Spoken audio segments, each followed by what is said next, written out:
하나님이 하시는 말씀인데요. 누구한테 하는 이야기일까요? 여기서 너는 누굽니까? 너는 일어나 내 빛을 발하라. 내 위에 빛이 임했다. 너는 누굴까? 아마 이 이사야서라고 하는 것을 생각하시는 분들은 하나님의 종 선지자 이사야에게 하시는 말씀이겠지, 이렇게 이해하실 수도 있고요. 또 이스라엘의 역사를 이제 아시는 분들은 아마 유다 백성들, 이스라엘 백성들에게 하시는 말씀이겠다. 일어나서 빛을 발하라. 또 예수 그리스도를 믿는 사람들은 고난의 종으로 잠자는 자들의 첫 열매가 되신 그리스도 예수님에 대한 말씀이겠다, 이렇게 생각하실 수 있겠습니다. 그러나 이 문맥을 보면 이미 이사야도 이 사명을 마치고 돌아갔고, 그 시대 유다 백성, 이스라엘 백성들, 심지어 그리스도까지 다 이 사명 마치고도 지금 오늘 이 순간에는 여기 앉아 계시는 그리스도 예수를 믿고 그리스도 예수 안에 거함으로 영적인 이스라엘이 된 우리 교우들을 향해서, 나를 향해서 하시는 말씀, 일어나라 빛을 발하라. 이는 내 빛이 이르렀고 여호와의 영광이 내 위에 임하였음이니라. 그래도 아마 이게 와닿지 않는 분들이 계실 거예요. 혹시 오늘 찬양해 주신 우리 허한수 집사님처럼 이런 분들은 일어나서 빛을 발할 수 있겠는데, 목사님이라면 일어나서 빛을 발할 수 있겠는데 나는 아니야, 이렇게 생각하실 수 있겠어요. 이사야 41장 14절 보면 아마 전곡을 찌릅니다. 야곱이라고 하는 사람이 살았는데 야곱은 자신을 이해할 때 미물만도 못한 존재로 이해를 했던 것 같습니다. 그래서 버러지 같은, 지렁이 같은 너 야곱아, 그런 말씀 나오는데, 미물 같고 버러지 같고 지렁이 같은 인생이 뭐 어디에 잘났다고 일어나가지고 무슨 빛을 발한단 말인가, 이렇게 생각하실 수 있겠습니다. 그래서 이것 때문에 아마 동일한 고민을 깊이 한 사람이 그 청년 사울이라고 생각하는데, 그 사울이 고린도전서 1장에서 그렇게 썼습니다. 왜 하나님은 하필이면은 지렁이 같은 나를 선택하셨을까? 지혜로운 사람들 많은데, 능력 많은 사람들 여기저기 있는데, 문벌 좋아서 귀족이고 왕족이고 황족이고 한 사람들 얼마든지 찾을 수 있는데, 하필이면 왜 이렇게 지혜도 없고 미련에 터진 나를, 이런저런 능력도 없는 약하디 약한 나를, 그리고 가난한 나를, 나는 아픔도 상처도 많은 나를 왜 하나님이 선택하셨을까? 이걸 아마 깊이 고민한 것 같습니다. 그리고 일어나 빛을 발하라고 말씀하실까? 고린도전서 1장 29절에서 그렇게 썼습니다. 맞다. 이 세상엔 너 말고도 지식과 지혜가 뛰어난 사람들이 있고, 탁월한 능력 가진 사람들이 있고, 문벌 좋은 사람들이 있고, 그자들이 있다. 그렇지만 하나님은 전지하신 분이니까 너무 잘 아신다는 거예요. 그들을 선택해서 사용하면 이들이 쓰임받고 난 후에 이렇게 생각한다는 겁니다. 그렇지, 내 지혜가 뛰어나서, 내 능력이 탁월해서, 문벌이 워낙 좋으니까, 가문이 좋으니까, 내가 이만큼 대단한 재력을 가지고 있으니까 내가 이런 일을 성취했다. 이런 자기 감상에 다 빠진다는 거예요. 자기를 자랑하고. 그러지 않을 사람이 없다는 겁니다. 그래서 하나님은 지혜롭고 똑똑한 사람 아니고 미련한 사람을, 미련한 나를, 능력이 탁월한 사람이 아니고 무능에 빠진 나를, 문벌 좋은 귀족, 왕족, 황족이 아니라 비천한 나를, 재물과 재력이 막강한 사람이 아니라 가난한 나를, 건강한 사람이 아니라 육신의 질고도 있고 정신적으로도 아픔과 상처가 많은 나를 하나님이 선택하셨다. 아까 그 찬양곡을 제 설교를 듣고 선택을 한 거예요? 아니면 그냥 선택을 한 거예요? 어쩌면 그렇게 그 찬양시에 나오는 것처럼 하나님이 나를 딱 지목해가지고 너 일어나라, 빛을 발하라 그렇게 말씀하실 때 내가 의로워서도 아니고 지혜로워서도 아니고 능력이 뛰어나서도 아니고 문벌이 좋아서도 아니고 내가 건강해서도 아니고 내가 세력이 막강해서도 아니고 없어서 내가 선택해. 이스라엘을 왜 내가 선택했는지를 설명하면서 여호와 하나님 말씀하시는 겁니다. 너희가 숫자가 작아서 약해서. 그러면 무엇을 가지고 제가 일어나겠습니까? 그리고 빛을 발하겠습니까? 제 속에 일어날 에너지가 없습니다. 발할 빛이 없습니다. 우리 1절 말씀 같이 읽겠습니다. 이 물음에 대하여 주님은 뭐라고 답변하고 계시는지 우리 1절 말씀 같이 읽습니다. 일어나라 빛을 발하라. 이는 내 빛이 이르렀고 여호와의 영광이 내 위에 임하였음이니라. 여호와가 임하신다는 겁니다. 내 심령 위에 여호와의 영광의 빛이 임한다는 거예요. 네, 우리 2절 말씀에도 우리 2절 말씀 같이 읽습니다. 시작.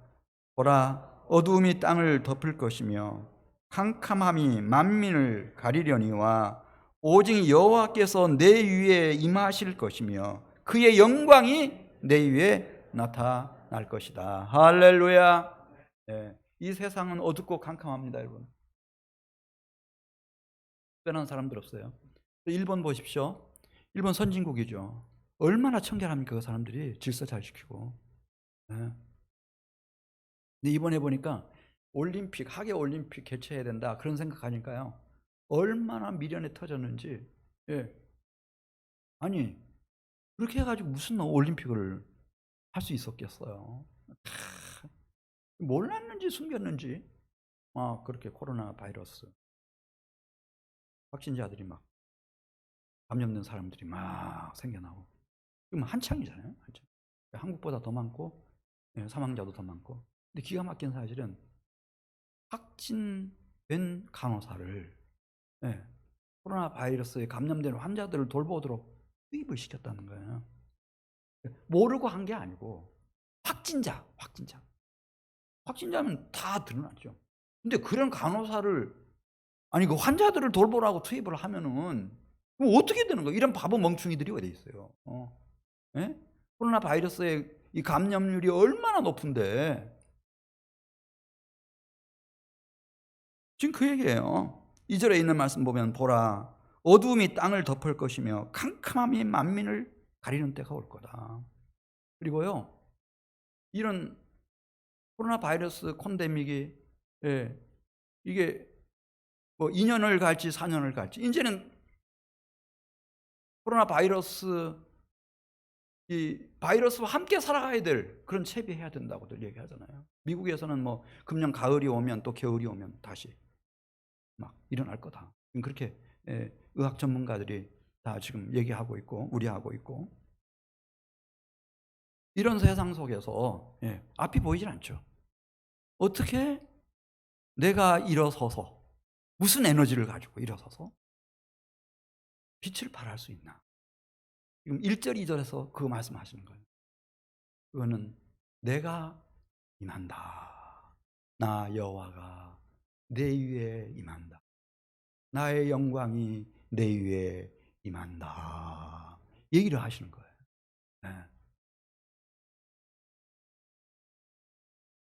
그래서 오늘 제가 드리는 얘기를 좀 잘 들으셔야 돼요. 여호와 하나님이 임한다고 그랬어요. 그러니까 죽고 나서 하나님 나라에서 임하는 건 알겠어요. 빛으로 임하시죠. 그건 거룩한 영광의 빛의 나라니까요. 새하늘 새 땅 거룩한 성 새 예루살렘 성은 어둠이 조금도 없어요. 그건 이해를 하겠는데 지금 우리가 살아가는 이 세계 안에서 혈육을 입고 있는 내 심령 속에 여호와가 임한다. 이게 무슨 말이에요? 여호와가 임한다. 근데 임한 일이 있습니다. 성경에 제가 보니까요. 노아 시대였어요. 사람들이 해방이니 자유니 막 그런 얘기하면서 이 성적인 해방, 자유. 눈에 맞으면 그냥 부부가 됐어요. 서로 눈에만 맞으면 부부가 된. 완전 성개방이죠. 그리고 이 세상은 음란하기 이를 데 없는, 확하기 이를 데 없는, 그렇잖아요. 자기 아내를 빼앗아가고 막 남편을 빼앗아 그러니까 얼마나 사람들이 막 이 스트레스를 받고 화를 내고 욕을 하고 다투고 싸우고 죽이고 하겠어요. 죄악이 관영한 세상이 됐습니다. 깜깜한 세상, 정말 죄와 저주가 꽉 차 있는 그런 세상이 됐을 때 빛이 비쳐요. 딱 한 사람에게, 노아라고 하는 사람에게 빛이 비쳐요. 그래서 하나님께서 이 노아에게 알려주시는 거예요. 말씀으로 알려요. 노아야, 지금 이 시대 사람들이 너무나 방종, 이들의 죄와 이들의 저주가 이 세상에 꽉 찼기 때문에 내가 홍수로 심판다. 그러니 노아, 너는 무엇을 지어라? 방주를 지어라. 그리고 너와 내 가족들이 그 방주 안에서 구원을 받고 서로 숨쉬는 모든 동물들의 종을 보존할 수 있도록 방주 안으로 이끌어서 홍수 심판 기간 동안에 그 종을 잘 보존하도록 딱 한 쌍씩 보존하도록 하라. 이렇게 하나님이 그 암흑한 세상에 말씀으로 노아에게 빛을 비춰주셨어요. 아브라함도 셈의 자손이지만은 데라도 그렇게 우상 숭배 많이 했어요. 깜깜했어요. 영적인 암흑이었어요. 근데 빛이 이 아브라함에게 쨍하고 비춰와요. 말씀의 빛이었어요. 아브라함아, 내 본토 친척 아비 집을 떠나라. 그리고 내가 내게 지시할 땅으로 가라. 내가 너로 큰 민족을 이루고 내 이름을 창대케 할 것이다. 너는 복이 될 것이며 천하 만민이 너를 통해서 복을 받을 것이다.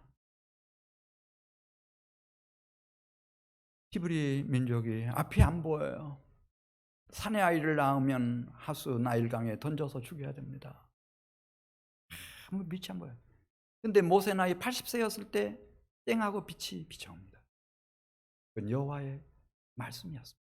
모세야, 너 지금 애굽으로 내려가서 지금 고통하고 있는, 부르짖고 있는 내 백성들을 인도해내라. 내가 내 백성들을 이 시내산에서 만날 거다. 그리고 언약을 맺을 거다.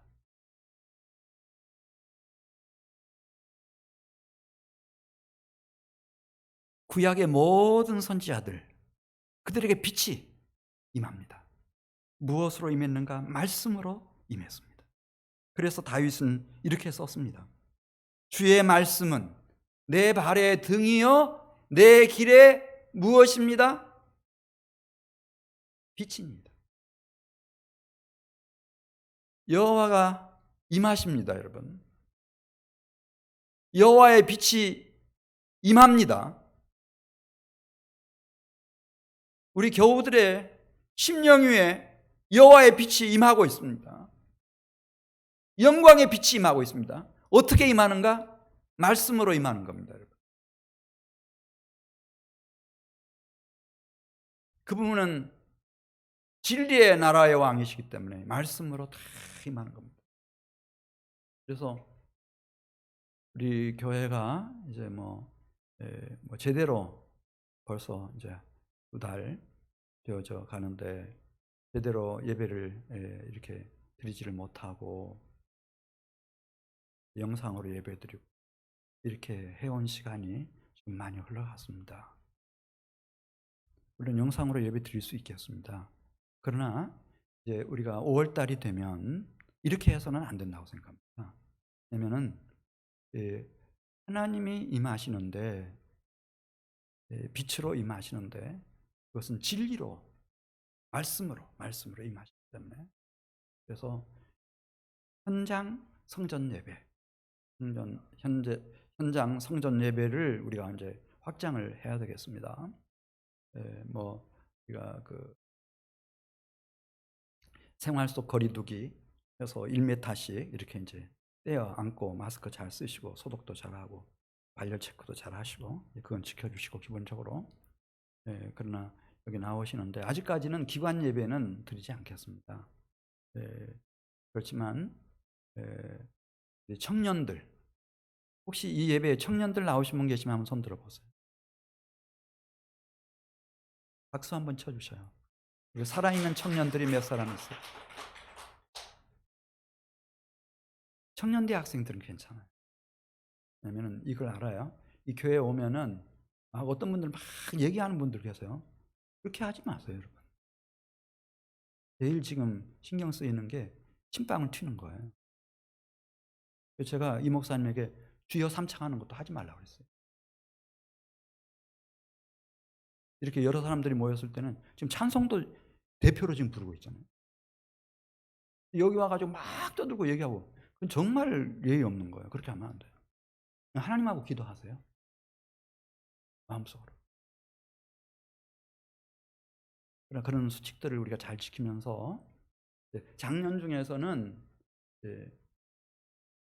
실버대학 에녹교회는 이제 아직 집에 계시고요. 그러나 막 예배 안 드리면 안 되겠다, 막 죽어도 나가야 됐다, 그러면은 오시는 건 막지는 않겠어요. 그러나 집에서 이렇게 예배 드리시고, 그다음에 이제 장년들 중에서 남성 여성 장년들 중에서 컨디션이 좋고 건강하신 분들은 제가 보기에는 달라요. 영상으로 예배 드리는 것하고 여기 현장에 나와서 직접 육성으로 말씀을 듣는 것하고 같을 수가 없죠. 하나님이 임하시는데, 지금도 임하고 계시는데, 이 순간에도 말씀으로 임하신다니까요. 항상 그래왔어요. 말씀으로 임하세요.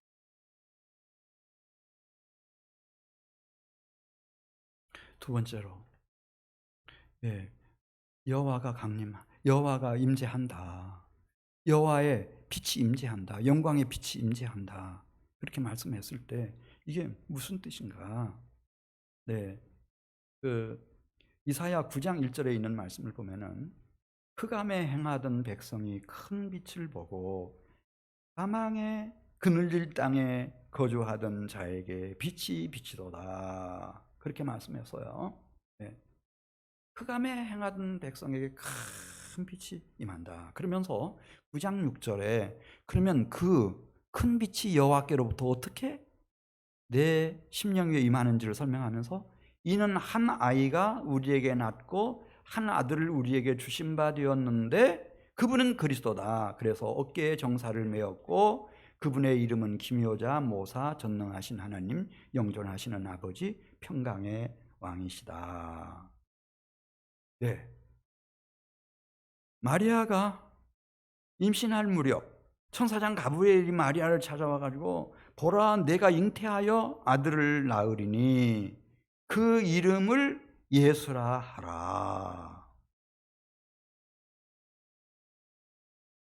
사도 요한은 이 예수님을 증언하기를, 그분은 참 빛, 곧 세상에 와서 각 사람에게 비추는 빛, 참빛이라고 했어요. 참빛. 이는 하나님의 영광의 광채시요 그 본체의 형상이시라. 그러니까 그분이 오시기 전까지는 사람들이 신을 믿었죠. 우리가 유실론이라 그러죠. 근데 그 신이라고 하는 것이, 종교라고 하는 것이, 철학과 사상이라고 하는 것이, 교리라고 하는 것이 다 나름대로 맞는 거예요. 나름대로. 정확하게 하나님은 어떤 분이 나를 보여주신 것은 참빛이신 그리스도 예수를 통해서 나를 본 자는 아버지를 보았다. 내가 아버지 안에 있고 아버지께서 내 안에 계신다. 나와 아버지는 하나다. 그렇게 말씀하신 예수님.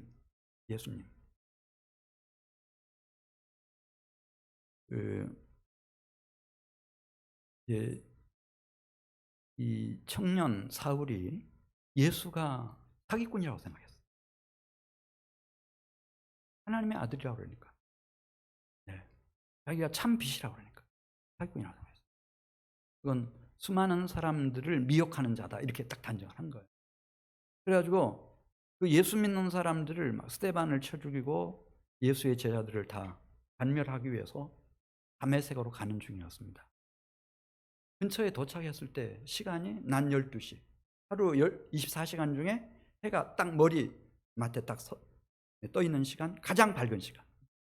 그런데 순식간에 그 햇빛보다 비교될 수 없는 더 강렬한 빛이 자기를 향해서 쏟아져 내었고 자기는 쓰러졌다는 거예요. 빛이었어요. 그건 신비한 빛이었어요. 너무 강력한 빛이었어요. 참 빛이었어요. 쓰러져서 이렇게, 이야, 누시옵니까? 이렇게 했다는 거예요. 근데 그분이 똑똑하게 말씀하시기, 빛 가운데서 나는 내가 핍박하는 누구라고 했대요? 예수라고 했다.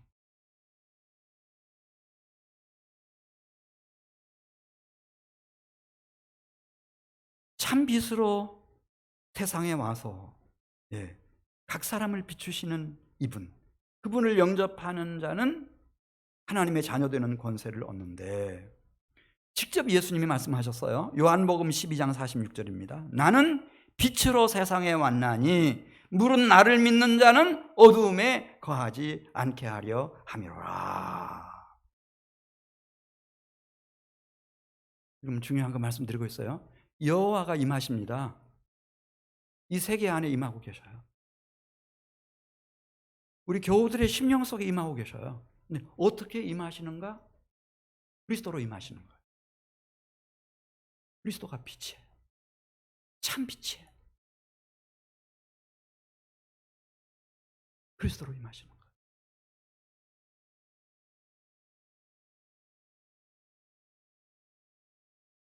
어두운 가운데 빛이 있으라 말씀하셨던 그 하나님께서 예수 그리스도의 얼굴에 있는 하나님의 영광을 아는 빛을 우리 마음에 주셨도다. 예수님이야말로 우리가 하나님을 아는, 하나님의 영광을 아는 참빛이세요. 그 참빛을 이 세계 안의 역사 속에 보내주셨어요.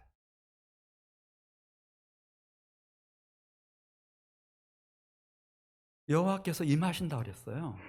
그래야 일어날 에너지가 생기고 일평생을 통해서 어둠과 모든 흑암의 죄악의 저주를 이길 수 있는 빛을 발휘할 수 있게 되겠는데, 여호와께서 어떻게 임하시는가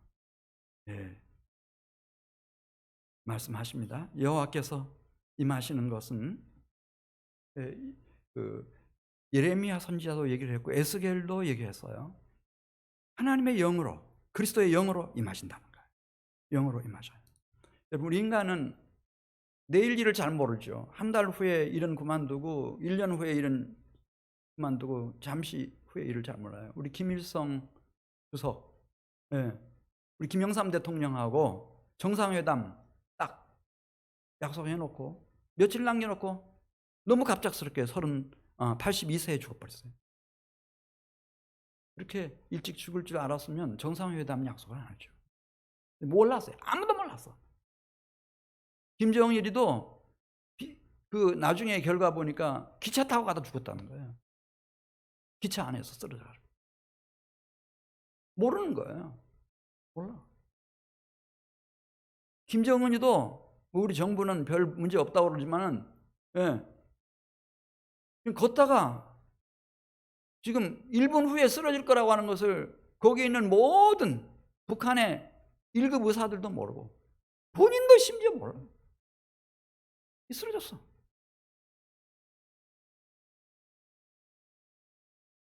우리 인간은 장래일을 몰라요. 미래를 모릅니다. 그런데 요엘 2장 28절에 있는 말씀을 보면은 이 주의 영이 임하면은 내가 내 영을 만민에게 부어주리니 그때가 되면 너희 어린 자녀들이 장래일을 말한다는 거예요. 어린 아이들은 뭐 그냥 재미있게 놀면 되지 무슨 장래 걱정할 필요 없죠. 엄마 아빠 계시는데. 그런데 주의 영이 임하면은 이 어린 아이들이 장래일을 말한다는 거예요. 또 연세 많으신 노인들이 인생 나 다 살았으니까 나는 이제 별 볼 일 없어. 이렇게 숨겨두면 끝나는 거지. 이렇게 생각하지 않고요. 미래를 꿈꾸기 시작한다는 거예요. 막 꿈꾸기 시작해. 젊은이들이 이상 비전이에요. 비전을 보는 겁니다. 제가 지나보니까요. 결국 그 사람의 뭐 총명함이나 뭐 여러 가지 재주나 재능이나 그런 것보다는 비전이에요. 비전. 비전이 확실한 사람은 어떻게 해서든지 조금 일찍 가느냐 늦게 도착하느냐 그 차이지 그 목적지에 딱 가요. 꼭 갑니다, 여러분. 이 비전이 없는 사람은 그냥 갈대처럼 뒤흔들리는 거예요. 어디로 갈 바를 몰라요. 그러다 생애 시간 다 보내는 거죠. 어떻게 내가 일어서서 빛을 비칠 수 있는가? 내가 내 심령에 임한다고 주님 말씀하셨는데 그 어떻게 임한다는 말씀인가? 여호와가 어떻게 임합니까? 내 심령에. 두 가지 말씀드렸죠. 말씀으로 임하신다. 그리스도로 임하신다. 그리고 세 번째가 그리스도의 영, 하나님의 영, 성령으로 내 심령 속에 임하시는 겁니다. 여러분, 이 주의 영이 임하지 않으면 몰라요. 아무것도 몰라요. 내가 누군지도 몰라요. 내 속에 영혼이 있다는 것도 모르고 하나님에 대한 관심이 털끝만큼도 가지도 않아요. 그리고 자신이 자신을 속이는 거예요. 우리 충남 전 지사였던 어떤 분 아시잖아요. 또 요 며칠 전에 보니까 부산광역시장 오모 씨, 그 사람들 몰라요. 지금 자기가 자신을 속이거든요. 여기서 꺾이면은 제2의 기회가 없어요. 그렇게 정치 좋아하지만은 재개할 수 있는 기회가 안 와요. 근데 그런 길로 자신이 인도했어요. 왜냐하면 내가 어떤 생각을 하는지 모르니까. 그런데 어떻게 하나님을 알겠으며 하나님의 선하시고 기뻐하시고 온전하신 뜻을 알겠어요. 근데 고린도전서 2장 10절에 있는 말씀을 보면 주의 영이 임하면 안다는 거예요. 자기 자신을 객관적으로 정직하게 성찰해 볼 수 있는 그런 힘도 생기고 하나님의 뜻이 무엇인지도 알 수 있게 된다는 거예요. 고린도전서 2장 10절 말씀. 오직 하나님이 성령으로 이것을 우리에게 보이셨으니 성령은 모든 것 곧 하나님의 깊은 것까지도 통달하시느니라. 사람의 일을 사람의 속에 있는 영외에 누가 알리요? 이와 같이 하나님의 일도 하나님의 영외에는 아무것도 알지 못하느니라. 그래서 예수님은 떠나시면서 제자들에게 진리의 성령이 오시면 그가 너희를 모든 진리 가운데로 인도하실 것이다. 장래 일을 너희에게 알려줄 것이다. 그렇게 말씀했어요. 여호와 하나님이 임하신다니까요. 그렇지 않으면 소망이 없어요, 여러분. 내가 무슨 충남지사라고 해서 소망이 있는 겁니까? 부산광역시장이라고 소망이 있는 겁니까? 우리 전직 대통령들 보세요. 대한민국 대통령이라고 소망이 있는 겁니까? 여호와가 임하셔야 된다고요. 그래서 제가 세 가지 말씀드렸어요. 여호와가 어떻게 임하느냐. 첫 번째, 어떻게 임한다 그랬죠? 말씀을 임하십니다. 두 번째, 그리스도로 임하십니다. 세 번째, 그리스도의 영, 성령으로 이 여호와가 임해야 됩니다. 지금 뭐 코로나 바이러스 팬데믹 때문에 막 불안해하고 우울해하고 지금 우리가 맞이한 세상은요, 누구도 가보지 않은 길이에요, 여러분. 이제 선생이 없어요. 우리를 인도해 줄 선생님이 안 계세요. 그 선생님까지도 처음 당해보는 일이니까.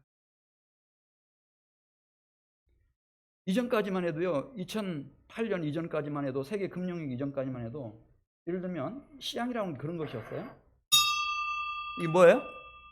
종. 이거 10만 원. 이거 만드는데 든 품, 시간, 아이디어, 재료들 다. 그래서 이거 10만 원. 이게 10만 원짜리였어요. 10만 원에 거래되고 그렇게. 2008년 세계 금융위기가 오고 나서부터 이게 종이 없어요. 여기 없는데 종값을 자기들 마음대로 20만 원이라고도 하고 30만 원이라고도 하고 그냥 이거 가져가면은 10만 원 준다고도 하고 막 그렇게 인위적으로 조작하는 거예요. 지금 경제, 실물 경제는 정말 어려워요. 어려운데 다 주식시장 보십시오. 또 금방 살려내잖아요. 양적 완화한다 그래가지고 달러 막 찍어내. 무한 양적 완화. 어떤 분이 그런 비유를 들었어요. 지금 이 세계 경제 시스템이라고 하는 게 뭔가 카드 가지고 집 지어놓은 거하고 똑같다는 거예요. 이거 바람 한번 휙 불면 다 날아가 버려요. 이런 상황 속에서 또 코로나 이후에는 이전 세상으로 가지 않는다고 그래요. 어떤 길로 갈 거냐? 예. 아는 사람이 없어요. 한 사람도 아는 사람이 없어요. 저도 목사지만 저 개인적으로는 이 교회가 어떤 쪽으로 갈 거냐 이제 이후로는 잘 모르겠어요. 그래서 늘 여기 엎드려서 여호와께서 임하시기를 기도하는 거예요. 말씀이 임하고 그리스도가 임하고 충만히 그리스도의 영 성령이 임하도록. 그래서 내가 빛 가운데 거하고 빛의 인도를 한 걸음 한 걸음 다 받고 가야 돼요. 이제 여러분들의 인생의 스승은, 주체는 여러분들 자신이어야 돼요. 이전하고 달라요. 옛날에는 학교 다녀서 열심히 공부하고 직장에 취직해서 성실하게 직장생활하고 그럼 다 살 수 있었어요. 근데 지금부터 열려지는 미래는 그런 게 아니에요.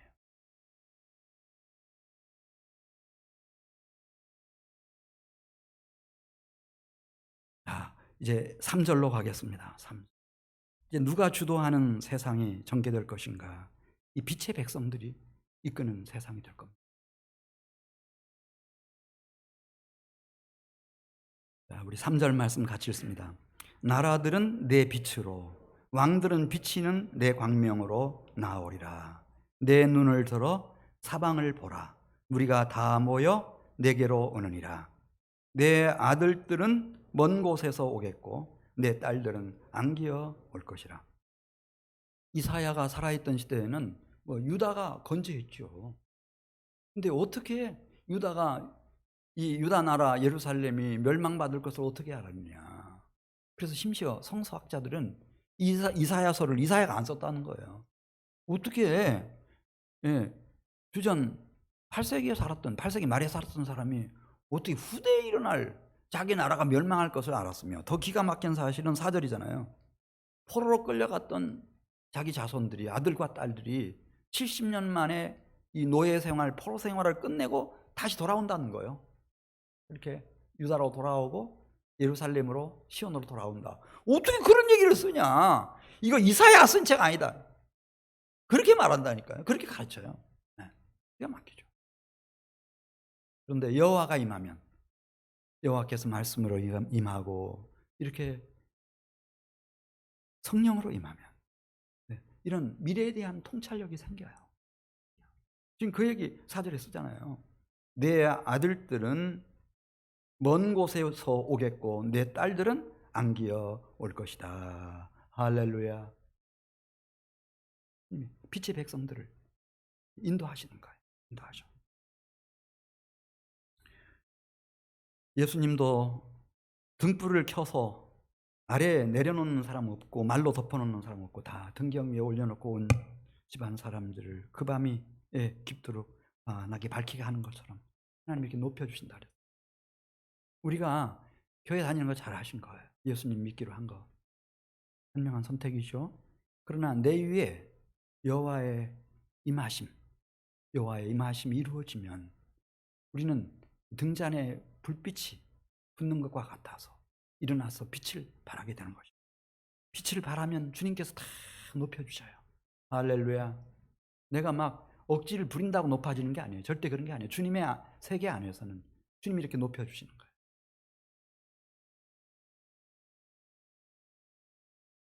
여호와께서 너를 머리가 되고 꼬리가 되지 않게 하시며, 주님이 이렇게 말씀하시는데 높여주셔요.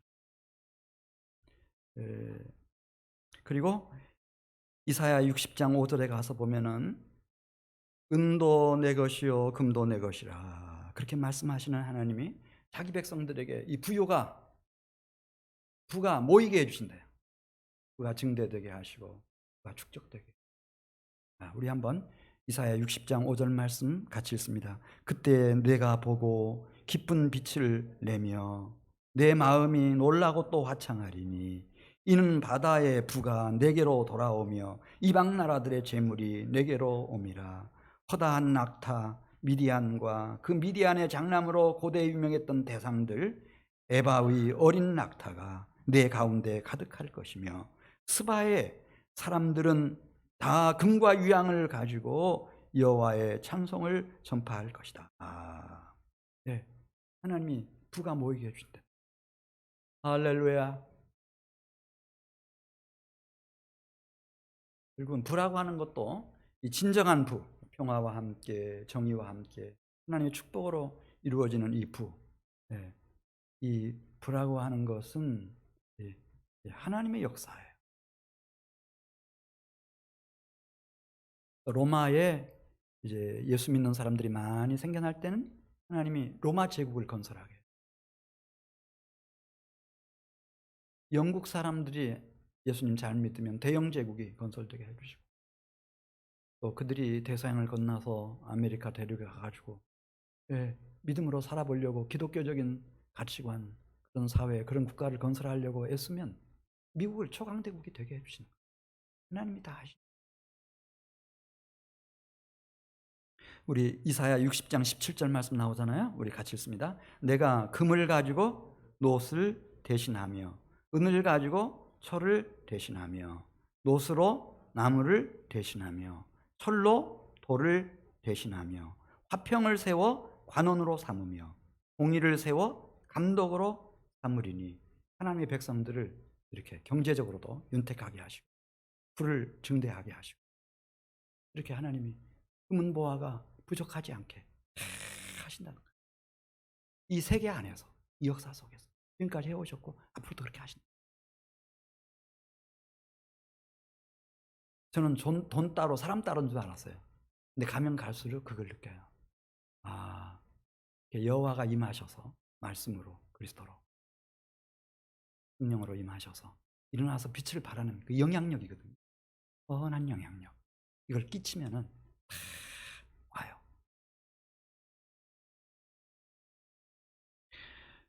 자, 우리 이사야 60장 7절 가서 보겠어요. 이사야는 벌써 무엇을 보는가? 세계 교회가 일어날 것을 보고 있어요. 이때 여호와 하나님은 누구만 섬겼나? 이 지구상에서 유대인들만 섬겼어요. 유다 백성들만 여호와 하나님을 섬겼어요. 네. 그런데 이사야 60장 7절 가서 보면 이 빛을 받고 보니까 이제 이 주님의 교회가 일어나는데, 예루살렘에서뿐만 아니라 이 중동 지역뿐만 아니라 소아시아뿐만 아니라 유럽뿐만 아니라 아메리카 대륙뿐만 아니라 아시아 땅끝까지 주님의 교회가 일어나겠구나. 되게 방방곡곡에서 주님의 교회가 일어나고, 그런 환상을 지금부터 2700년 전에 보는 거예요. 한번 우리 7절 말씀 봐요. 게달의 양무리는, 요 게달이라고 하는 것은 이스마엘 자손 유목민들이에요. 그러니까 이 이사야가 살 당시에는 뭐 그 후에도 마찬가지였습니다만은, 아니 아브라함 때부터 아브라함의 아내 사라가 이스마엘을 쫓았잖아요. 하갈과 함께 쫓아내 버렸어요. 그리고 원수처럼 살아왔는데, 그 게달의 양무리는 다 네게로 모일 것이요 느바요의 순양은 네게 공급되고 내 제단에 올라 기꺼이 받음이 되리니 내가 내 영광의 집을 영화롭게 하리라. 그리고 전 세계에서 8절 말씀 보면 막 구름대처럼 참빛이신 주님께로 백성들이 모여들기 시작하는데 셀 수 없죠. 그걸 지금 보고 있는 거예요. 8절 같이 읽어요. 저 구름같이 비둘기같이 그 보금자리로 날아가는 것 같이 날아오는 자들이 누구냐? 어디서 오는지를 모르겠어요. 근데 전 세계에서 9절 말씀입니다.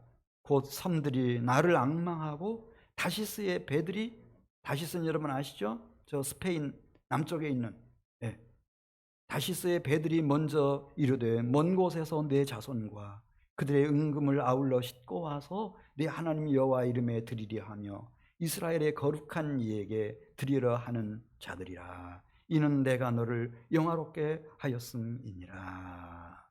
그래서 주의 백성들이 막 구름대처럼 전 세계에서 막 일어나는 거예요. 그리고 하나님 앞에 연보를 드리고, 그리고 10절 가서 보겠어요. 성전, 교회를 세웁니다. 10절. 내가 노하여 너를 쳤으나, 이게 이스라엘의 역사이기도 하고 그리스도 예수께서 고난받는 종으로서 십자가에서 당하신 고난을 말하기도 해요. 이제는 나의 은혜로 너를 불쌍히 여겼은즉 이방인들이 내 성벽을 쌓을 것이요 그들의 왕들이 너를 섬길 것이며. 13절 말씀, 레바논의 영광 곧 잣나무와 소나무와 황량목이 함께 내게 이르러 내 거룩한 곳 성전 교회를 말해요. 아름답게 할 것이며 내가 나의 밟을 곳을 영화롭게 할 것이라. 성전 교회를 말합니다. 하나님의 발등상이라고 하는데 전 세계 사람들이 주님의 교회를 건축하는 거예요. 온 마음과 정성을 다해서.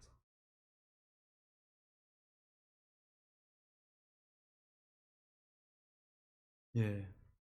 그래. 결국은 역사는 어느 방향으로 갈 것인가? 혼란스럽죠. 굉장히 혼란스럽습니다. 그러나 오늘 본문을 통해서 말씀하십니다. 누구에게 여호와께서 임하였느냐? 그게 대단히 중요해요. 여호와께서 임한 사람들은 일어나서 빛을 발한다는 거죠. 그 영향력 때문에 주님께서 그 주의 백성들에게 다 부도 모이게 하시고, 그리고 결국은 그 백성들에 의해서 세계 도처에서 주님이 발등상 삼으시는 성전, 교회들이 막 일어날 것이고 구름대 같은 사람들이 몰려드는데 그 주의 백성들이 몇 명인지를 셀 수가 없다는 거예요. 그렇게 될 거예요. 우리 이사야 60장 19절 말씀으로 갑니다. 19절 말씀. 그래서 나는 남은 생애를 무슨 빛을 따라서 살 것인가, 이게 대단히 중요하다는 거예요. 내 속에도 막 이성이라고 하는 빛이, 내 생각이라고 하는 빛이 반짝반짝 하잖아요. 그런 빛도 있고 태양빛도 있고 달빛, 햇빛도 있고 별빛도 있고 이런 전등빛도 있는데 무슨 빛을 따라서 살 것인가. 19절 말씀 보겠습니다. 여호와의 빛이어야 된다는 거예요. 여호와 하나님께로부터 지음받은 하나님의 백성들은 정말 이 미혹의 영을 이기려면은, 이 죄악의 저주와 이 사망의 흑암을 돌파하려면은 다른 방법이 없어요. 과거에는요, 그냥 선생님들이 지도하는 대로, 선배들이 가르치는 대로 했으면 됐어요. 근데 지금은 안 돼요, 여러분. 왜냐면 다 같이 처음 당하는 일이에요. 유가가 한 1배로래 말이죠. 마이너스 37% 할 것을 누가 알았어요? 지금 인류 사상 한 번도 그런 일이 없어요.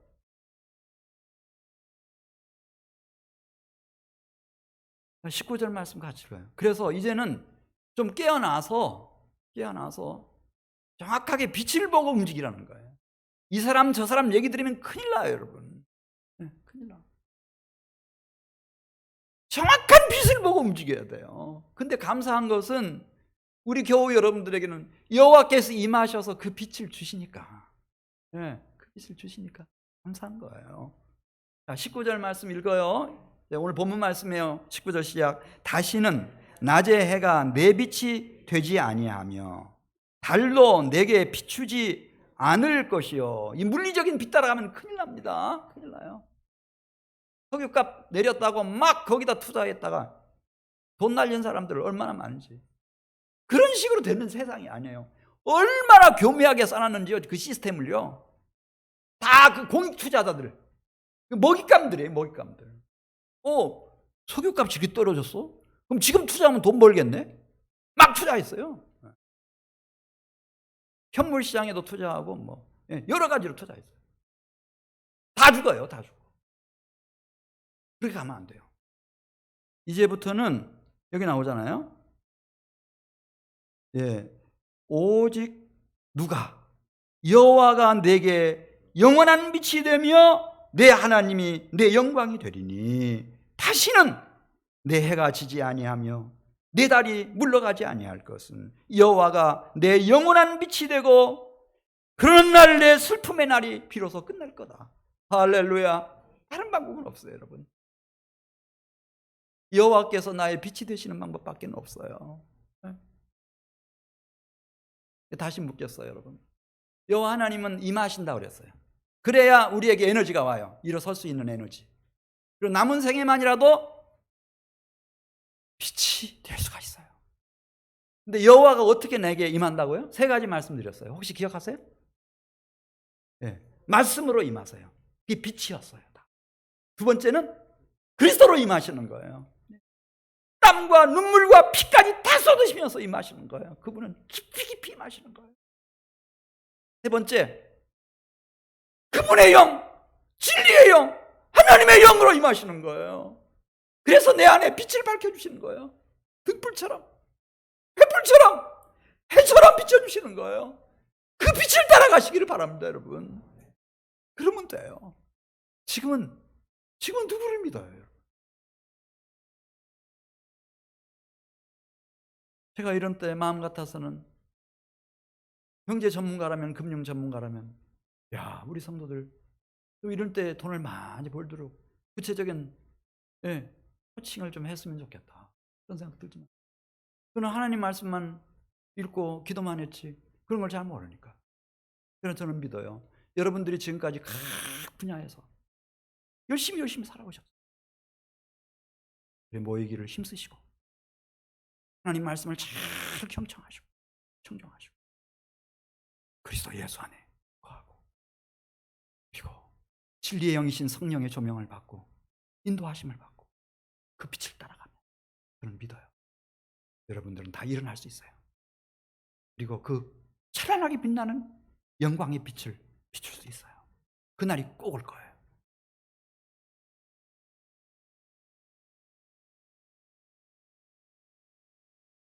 우리 본문 말씀 21절로 가겠습니다. 왜 하나님은 자기 백성들을 이렇게 주목하시는가? 그것은 21절에 나와요. 그러니까 세상이 볼 때는 지혜롭지 못하다, 무능하다, 문벌이 천박하다, 가난뱅이들, 홍차가 많은 사람들이다, 건강치 못하다, 그렇게 말할지 모르지만 왜 하나님 보시기에는 교우 여러분, 성도 여러분들일까? 21절 같이 읽어요. 내 백성이 다 의롭게 되어 영원히 땅을 차지하리니 그들은 내가 심은 가지요 내가 손으로 만든 것으로서 나의 영광을 나타낼 것인즉. 그랬어요. 그 이유는 다른 건 없어요. 그냥 성경에 나오는 이유는 내가 너무 미련해서, 지혜가 없어서 미련해서, 내가 너무 유능하지 못해서 무능해서, 다른 이유는 없어요. 성경 그렇게 말씀하시는 거예요.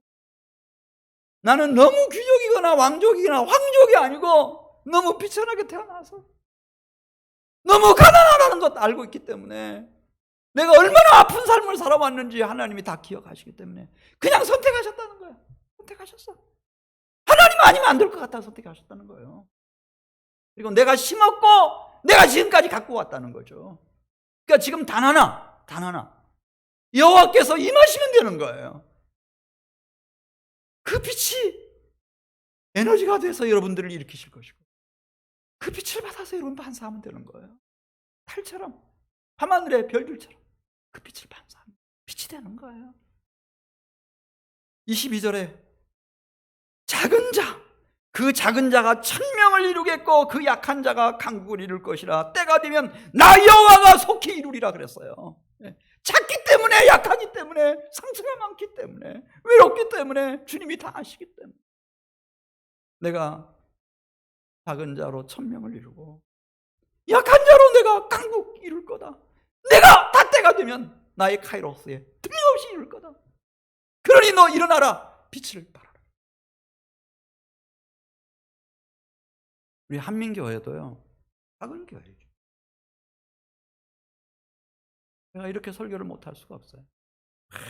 너무 재미있게 막 이렇게 했으면 우리 교회도 막 큰 대형 교회가 됐어요. 30년이 넘었는데.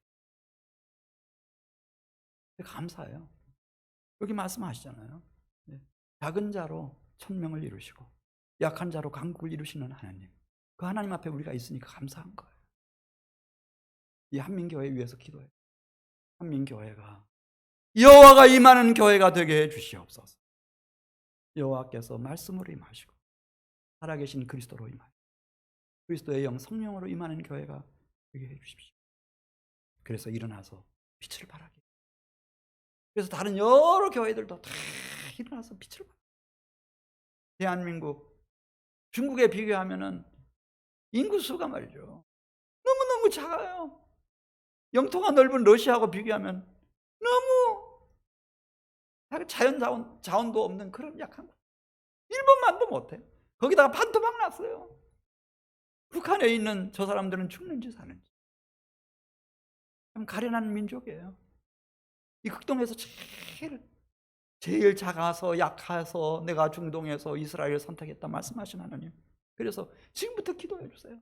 하나님, 우리가 미국을 바라보고 있겠습니까? 중국을 바라보고 있겠습니까? 러시아를, 일본을 바라보고 있겠습니까? 우리는 하나님밖에 없습니다. 하나님이 김정은 그리고 그 측근들, 북한에 있는 우리 주민들 그 생각을 깨우쳐 주십시오. 그리고 하나님이 통일을 주십시오. 북한 선교의 길을 열어주십시오. 민족 복음화가 실현되게 해주십시오. 이 민족이 이 아시아에서, 전 세계에서 제2의 이스라엘과 같이, 제사장 나라와 같이 그렇게 쓰임받는 미래가 오게 해주십시오. 이유는 아무것도 없습니다. 우리는 자원도 없습니다. 하나님, 우리는 남북이 분단되어 있습니다. 북한에 있는 우리 형제들은 죽는지 사는지도 모르겠습니다. 어떻게 오늘날 이런 일이 있을 수 있습니까? 하나님이 불쌍히 여기시고 긍휼히 여겨주셔서 하나님의 능력으로 북한 선교의 길을 열어주시고 통일의 길을 열어주시고 민족 복음화의 역사를 주옵소서. 이 민족을 통하여 아시아와 전 세계를 마지막 시대에 선교하는 일에 제2의 영적인 이스라엘과 같이 제사장 나라와 같이 한번 써주십시오.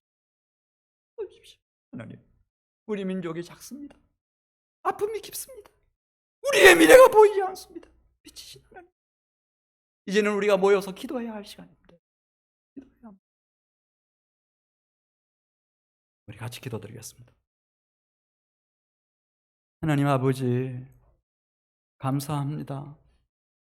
여러 가지 암울하고 불안하고 힘든 상황 속에 우리가 있지만은 여호와 하나님이 우리 각 사람을 선택하시고 우리를 향하여 일어나라고, 그리고 빛을 발하라고, 내가 내 위에 임하겠다고, 찬란한 영광의 빛으로 임하겠다고 말씀하신 주님 감사합니다.